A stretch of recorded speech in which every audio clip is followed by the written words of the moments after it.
ladies and gentlemen. The story you are about to hear is true.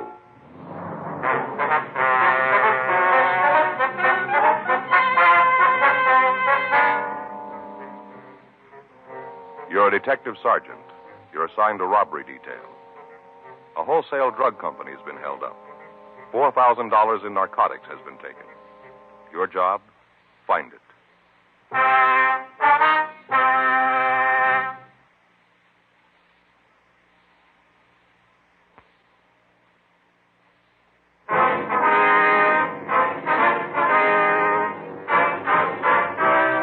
Dragnet, the documented drama of an actual crime.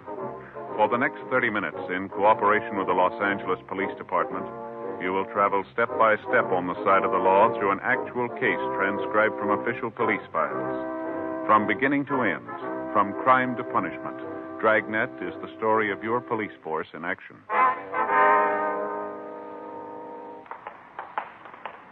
It was Tuesday, July 10th. It was hot in Los Angeles. We were working the night watch out of robbery detail.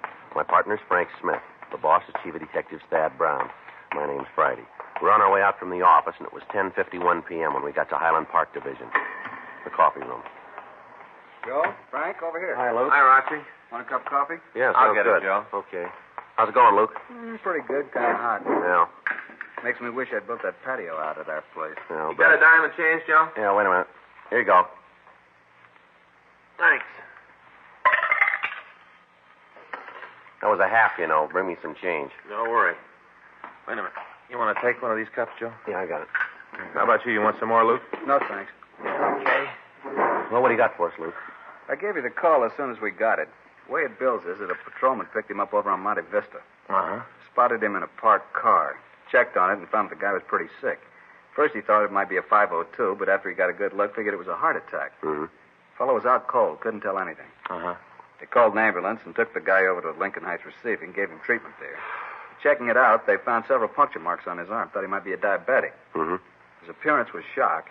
Checked on his personal effects and came up with this. Mm-hmm. Drug vial. Mm-hmm. Let me see, Joe. Oh, yeah, here you go. The label's all cut up, but there's enough left to tell the serial numbers. Yeah. One of the vials taken from Arnold's. Morphine. That's right. What's his name? Norman Curie. What's he got on him? Not much. According to R&I, he's been picked up a couple of times for marks. Has he said anything to you? Not much. He's feeling pretty rocky. Still coming out of it. I haven't been able to get anything out of him. What's he say about the vial? Nothing. Acts like a war prisoner. All he says is his name, gives his address. So check out. A couple of guys over there now. Hmm. Figures you want a piece of it, might be able to get something out of it. Well, I don't know. No reason for us to make it if you guys didn't. Well, maybe. Might give it a try. Okay. Finished? Yeah. Here, I'll take the cups. Okay. Can I have the change from that half? Wait a minute, buddy. I'll give it to you on the way back. All right. All right, let's go. Okay. You want to check your gun? Yeah. You want to give us a check for these, please? Oh, yeah. Has anybody talked to Curie? Not that I know of. He hadn't made any calls. No one's been here to see him. Mm-hmm. The morphine vial, the only thing he had on him? Yeah. Turned his pockets, but it's all we could find. Fellows might do better in his room. It'll be a real break if it ends right here, won't it? That's for sure. Here you go. Number 6 is a belly gun. All right, thank you. No, that's mine. Here's yours, Frank. Oh, good. Here's your change. All right, thank you. Anything on the car he was in? No. The officer that picked him up went over it, but they didn't turn in anything. Is he the registered owner? Yeah. You want to talk to Curie again, huh? That's right. How long is he going to be here? We'll take him downtown in the morning. Right. I'll be out front when you're ready to leave. Okay. Right.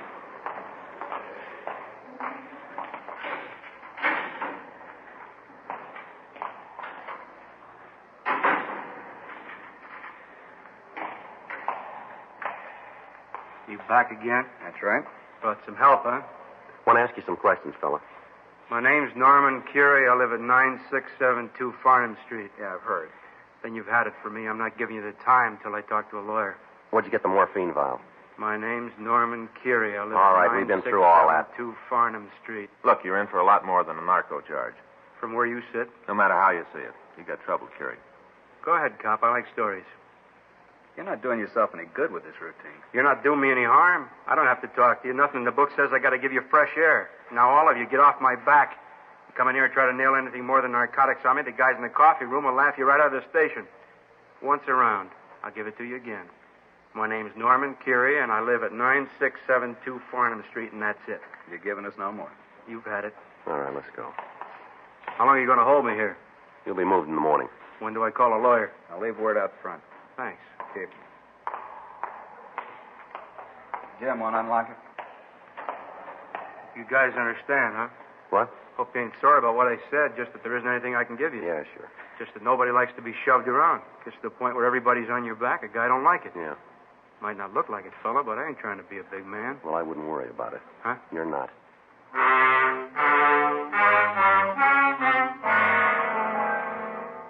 The following morning, the suspect was removed to the main jail and booked in on suspicion of violation of the State Narcotics Act, a felony. He was photographed and fingerprinted. The combined efforts of the Narcotics Division and Robbery Detail had been devoted to the apprehension of the thieves who'd stolen the drugs. The arrest of Curie had been the first lead we'd gotten to the disposition of the stolen merchandise, but without his cooperation, there was little chance that we could get to the ringleaders. The next day, Frank and I checked with informants who might be able to supply us with any information. All of Curie's known associates were interrogated. None of them helped us. We got word that Curie had been released on bail at noon.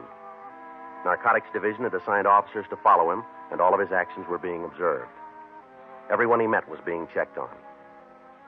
5:10 p.m., Wednesday afternoon. We got back to the city hall from a meeting with Captain Carl Shy of Narcotics. I'll get the log we can check out. Yeah, it's been a long day, hasn't it? Yeah, you can say that again. A lot of walking. You want to check the book? Yeah. Anything? Wait a minute. Yeah, Skipper wants to see us. He's in Thad Brown's office. Yeah? Friday, Curie? What do you want? I got something for you. All right. All right if I sit down? Sure, go ahead. It's a lousy deal, Friday, lousy. It is. Worst. Sit in the can trying to figure out some way to keep them clean. They pull a stunt like this on me. What are you talking about? Well, you took the supply away from me last night. I had to make another connection this morning. As soon as I got out, I went over to see him. He treated me like I just got into town. Lousy. Mm-hmm. Ain't worth it. They're going to act like that. It's going to cost them. That's so? Yeah, you better call that Lucarelli. Is that his name? That's right. Yeah, get him over here. He's going to want to hear it, too. Hear what? I'm going to give you a chapter and verse on the whole deal.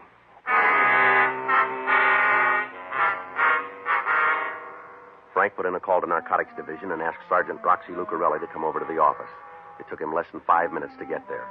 In the meantime, we briefly questioned Curie and found that he wanted to cooperate fully in the apprehension of the gang. When Roxy got there, we started to get the full story. All right, what can you tell us about the robbery? Nothing. I didn't have any part of it. Where'd you get the M? Picked it up in the bar. You got the address? Yeah, place down on 5th. Who's your connection? Guy named Corbett. Got a first name for him? Olin. How's that go? O-L-A-N? Yeah, I guess so. When'd you make the buy? Yesterday afternoon? The whole vial? Yeah. Did you scratch out the label? No, it was that way when I got it. Did you know the stuff was stolen? I put it down that I didn't ask for an original bill of sale. What about this Corbett? What do you know about him? Been hanging around the place a long time. I see him there all the time. Ever been in trouble? You mean with the cops? Yeah. I don't know. I guess he'd been picked up a couple of times for possession. You ever done any time? A couple of months in the county jail. Probation? I think so. I never got in a big conversation with him about it. You know where he got this stuff? I can't pin it down for you. Got an idea? Well, it must be the bar. A lot of places there you can get connection. You know who it could have been? No? Anybody around there got a lot of money that they can't explain? Well, most of the customers will fit that. You want to give us a description of this Corbett? What's that for? I'd like to check his record. Oh. Well, let's see. I think he's about 45, maybe 46. Around in there someplace. Yeah. Guess he's about 160 pounds. 5'9", I think. Go ahead. Well, he's got kind of dark hair. Gray, in here. Around the temples. Yeah. Like that. Anything else about him? Well, he's got a kind of limp. One leg is shorter than the other. You know which leg it is? No, I never paid any attention to it. Ring any bells for you, Rox? It might be. I think I know who he's talking about. I'll check R&I, Joe. All right.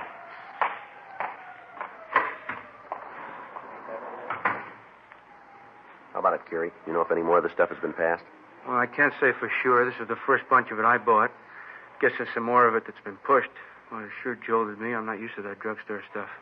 You know anybody that's bought? No? How come the stuff you got wasn't cut? I don't know. I guess somebody goofed. Sure made me sick. What happened when you went back there today? Well, I walked into the place. I figured to get something up. You'd have thought I was a cop. All right. There wasn't anybody in the place that had anything to do with me. Was Corbett there? You mean this morning? Yeah. No, but at least I didn't see him. Hold on a minute. Robbery, Friday. In just a minute. Murphy? No, he's not here. Can I take a message? All right. I have it. I'll have him call as soon as he gets in. You bet. Did you hear anything about the robbery? No, I didn't. A couple of small-type rumbles out, but nothing you can pin down. What'd they say? Just that there was a heist, no names used. Anything on who's responsible? I told you it was just a small rumble. What do you figure about it? Huh? You got any ideas who might have done it? Well, nothing you can take to court. I give you pretty short odds on Corbett, though. You got any close friends around the place? Oh, he knows everybody there. You spend more time with anybody special? No, he usually just comes in, sits around. You got a job? Not so it shows. Where does he live? He never told me. Why'd you come in here, Curie? Huh? What are you trying to build with us? Nothing. I just got real hacked this morning with the way those guys shoved me around. I want to see them get what they got coming. You don't want nothing for yourself. Just to see them get paid. You got any ideas how we can do that? Yeah. All right, we're waiting. Let me nail them for you. Spell it out. Look, you can't get within 10 feet of them. The whole bar's hinky. Now, let me go in and get them. We can't give you anything for it. I'm not asking for anything. You just let me go along with you guys. Let me go in and blow the whistle on those guys who pull the heist. Doesn't make a lot of sense, Kerry. You coming in here and wanting to help us. There's got to be something behind it. And what's it going to cost you to find out? You're going to have a tail on me from the time I walk out of here. It's not going to do you any harm to let me go. You're laying yourself right in the middle of the tracks, you know. I know that, but it's worth it to see the expression on their faces when you kick the door in. All right, we'll have to check it with the skipper. Well, you go ahead. Guys, play it any way you want. Don't make a pound of me. If you want me on your side, I'm there. What happens if they find out? Send roses. All right, Curie, we'll buy a piece of it. But I'm going to give you something going in. What's that? There'll be a lot of men working on this. If one of them gets in trouble over you, you better start running, because there isn't going to be a big enough handicap for you. I'm not asking for one, am I? If it works out, you'll get a piece of the credit. It'll go in the books that way, and that's all. Well, it doesn't matter to me at all. All I want to see is for those guys to get theirs. All right. Well, this time I thought they were friends of mine, and they turn around and pull a stunt like this. It's pretty lousy. Mm-hmm. All I want is a connection. They got the stuff that isn't going to cost them anything. No, you got it wrong there, fella. Huh? It's going to cost them. Frank came back from R&I with the information that the suspect, Olin Corbett, had a long record in Los Angeles, listing arrests for narcotics, suspicion of burglary, suspicion of robbery, and ADW. While Curie waited in the squad room, Lucarelli, Frank, and I talked with Captain Donahoe. We filled him in on what had happened. It was decided to accept Curie's offer of help. The next morning, Thursday, July 12th, we started the operation. An effort was made to find Olin Corbett without result. In order to make sure of the safety of our informant, it was arranged for an officer from Narcotics Division to be planted in the bar. One of the younger officers was chosen for the job, and at 10:05 a.m., he took up his position in the place. At 10:34 a.m., Frank and I, along with Lucarelli and Curie, got there. We parked down the street and let our contact out of the car. He walked down the block and entered the bar. 10 minutes later, he hurried back. Looks like something's wrong. Yeah. You want to open the door, Frank? Yes. What are you guys trying to pull? What are you talking about? You ain't much better than they are. A lousy thing all the way around. One thing I figured sure was I'd be able to trust All right, you now guys. calm down, Curie, and tell us What'd what's you wrong. plant the cop for in there? What? Cop in the bar. Why's he there? What happened? Everybody knows who he is. There isn't anything going on. What's the matter? Don't you trust me? Is that it? We wanted to make sure you'd be able to walk out of the place, that's all. Almost didn't work out that way. Guys in there are playing for keeps. The whole place is wide for sound. All right. And we got to go after him a different way. He's going to have to do it without me. After today, I don't dare go into the place. They all figure I brought the fuzz in. You won't have to go back. Well, thanks a lot. Well, it sure goes to show you. What's that? Play footsie with the cops, you're bound to get burned. We appreciate what you did. A lot of good that does. The word gets out, I'm in big trouble. As soon as those guys find out I've been going with you, I've had it. Give me one good reason why you had to put the cop in there. What kind of insurance is that? Yours. Huh? We're trying to keep you alive.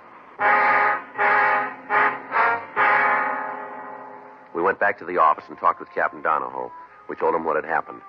After conversations with Chief of Detectives Thad Brown and Captain Carl Shy, it was decided that the bar on 5th Street was important enough to warrant a 24-hour stakeout. The crime lab was contacted, and we asked their aid in arranging the surveillance. Lieutenant Lee Jones suggested a camera mounted in a delivery truck.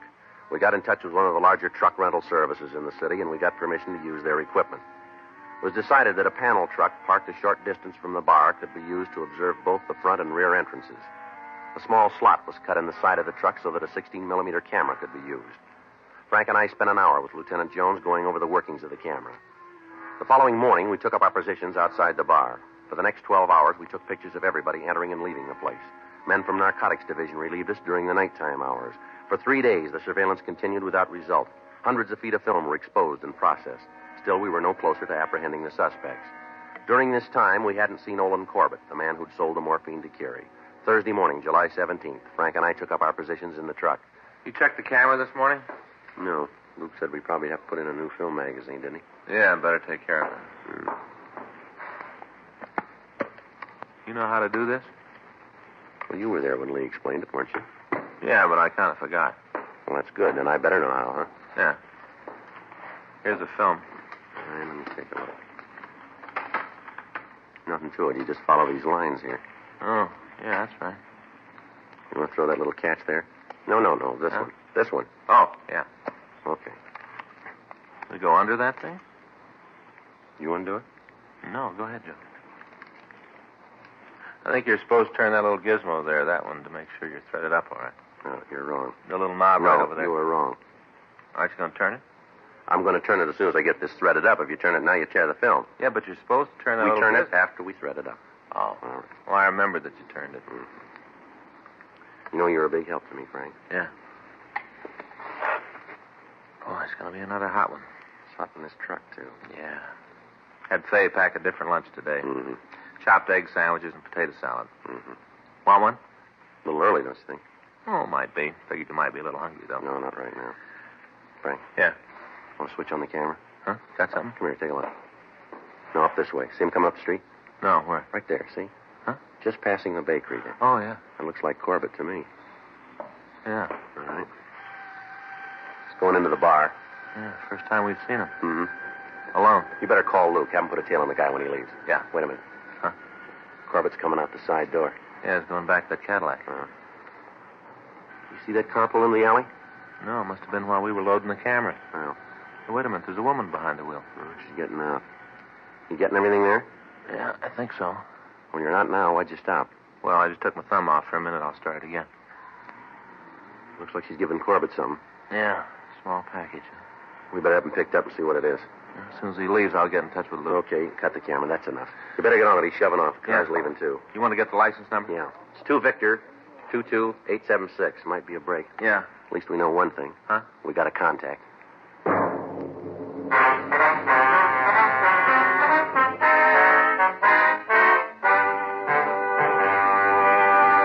You are listening to Dragnet, the authentic story of your police force in action.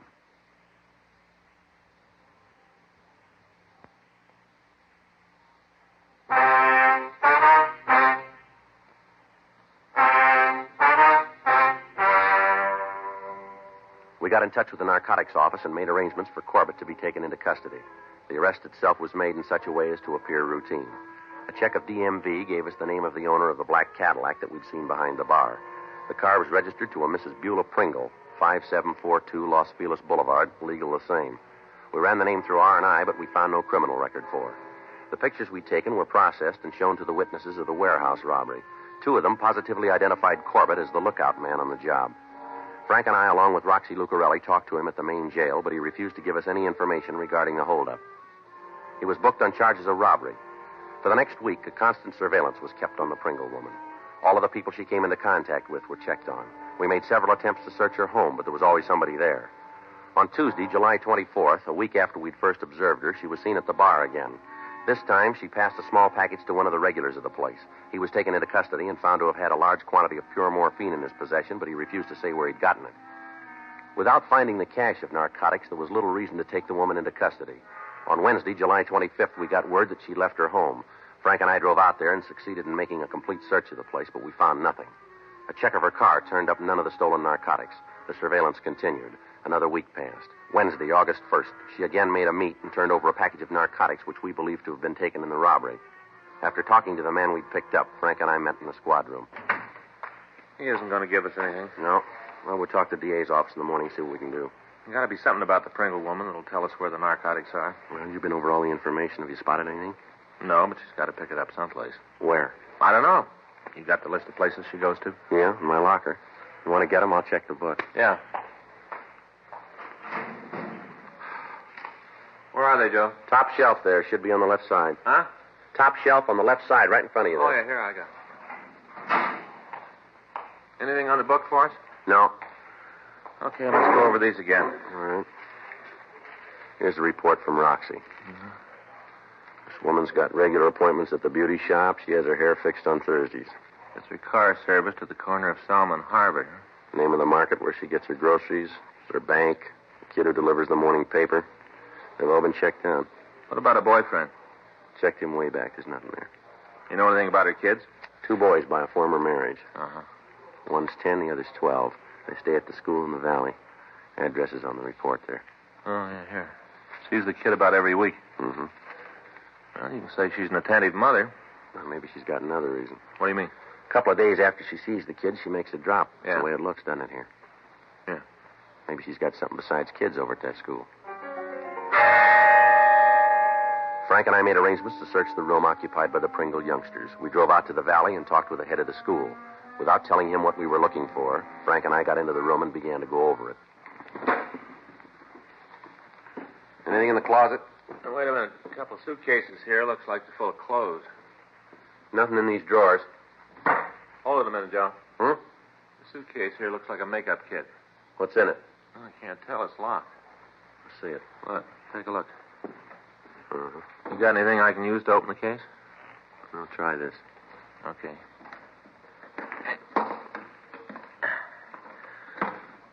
Well, that does it. Yeah. Take a look. Mm-hmm. You want to take it back to town? Better and have the serial numbers checked. Not much doubt, huh? No, just about wraps it up, doesn't it? Let's bring the Pringle woman in and talk to her, see what she can come up with on this. The way Roxy puts it, she's a pretty good talker. She's going to have to be, isn't she?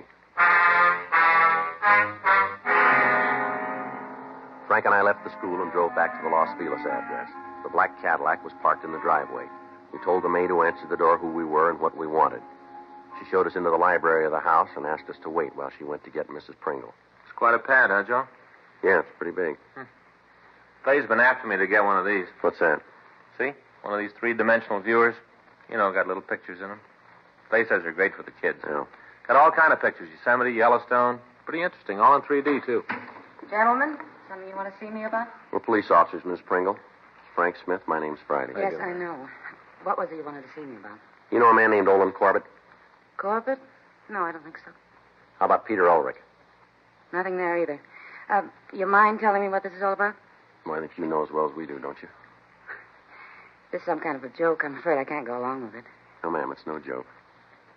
You're trying to say something. Why not stop going in circles and come right to the point? All right. You're under arrest, Miss Pringle. For what? Robbery and narcotics. Would you like to sit down? No, thank you. No. Anything I can get for you? Drink, maybe? No. Uh-huh. You must have some kind of evidence to make a charge like this. We have. You mind telling me what it is? We've got motion pictures of you meeting the men that I mentioned. Pictures of you passing the narcotics to them. We checked your children's school. We found that makeup kit. Not much doubt, then, is there? No, ma'am. Nothing I can do? No. Get your coat. I guess so. Miss Pringle. What?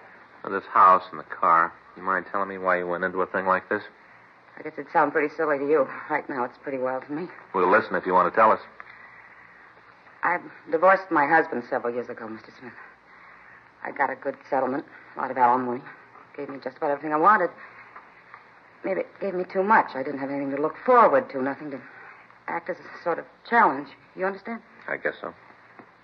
I met a man. Nice enough guy.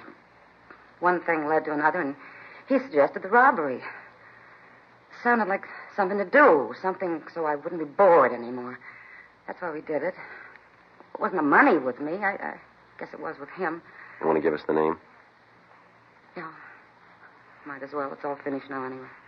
All right. You want to get that coat now? Yeah. How long will they send me to prison for? Well, we wouldn't know. That's up to the judge. I hear the place is a lot better than they used to be. Lots of things to do. Jobs so you can keep your mind occupied. That's right. And you can be sure of one thing. What's that? You won't be bored.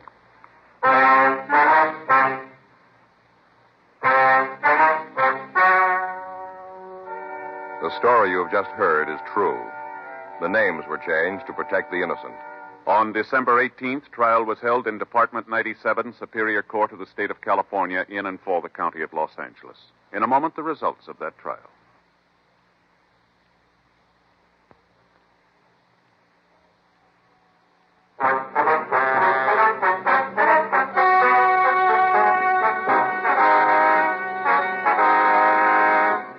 Norman Gerald Keary was tried and convicted of violation of the State Narcotic Act, a felony, 1 count. Olin Lambert Corbett, Beulah Valerie Pringle, and Peter Larson Ulrich were tried and found guilty of robbery in the first degree and violation of the State Narcotics Act, a felony. Robbery in the first degree is punishable by imprisonment in the state penitentiary for a period of not less than 5 years. Violation of the State Narcotic Act, a felony, is punishable by imprisonment for a period of from 5 years to life in the state penitentiary.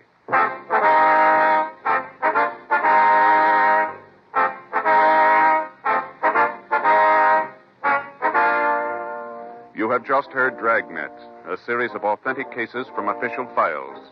Technical advice comes from the Office of Chief of Police W.H. Parker, Los Angeles Police Department.